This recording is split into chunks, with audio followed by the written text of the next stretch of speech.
I see a lot of people that don't vote except in presidential elections, and so some of our higher turnouts are usually in those elections. Tom Green County Election Administrator Vonna Hudson works hard to keep elections running and voters coming out. Despite the election office's best efforts, there's a common trend of a certain demographic not utilizing their constitutional right of voting.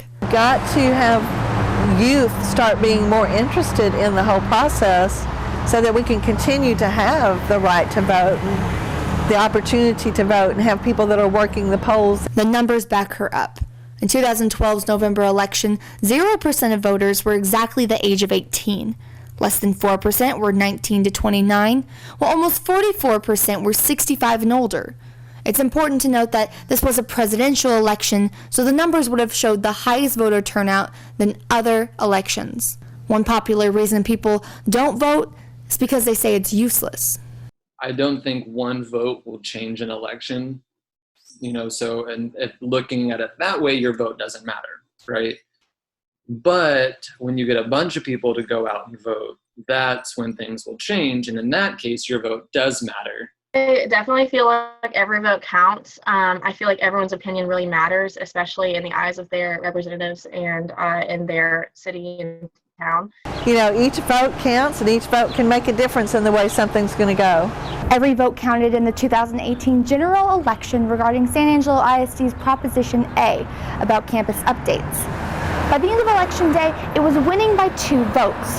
However, after processing the provisionals and late overseas ballots, it lost by 2 votes. For that May election, 7,400 people came out to vote versus the 63,000 eligible, only 11% participation. Hudson says that it's these smaller elections that have an effect on your daily life. You think about the different impact that the people that are being voted on can have in your life. I would think you'd want to have some possible influence in who that's going to be.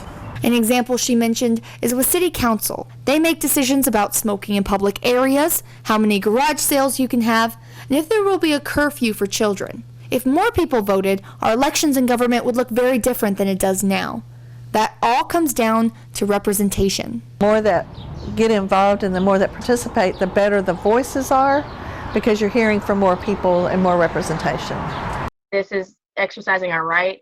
It is shaping how we want to see the future and how we, intend to live our lives.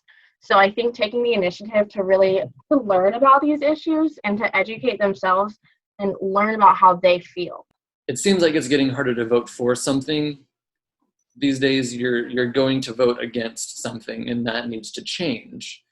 But you vote for whoever you think is the best candidate for the office that they're running for, based on what you believe and what you know about that candidate, not what your friends tell you, not what you see on social media. Across the country and in San Angelo, people are making an effort to excite and involve young people, such as going to talk to classes and recruiting student clerks who volunteer to help run the polls.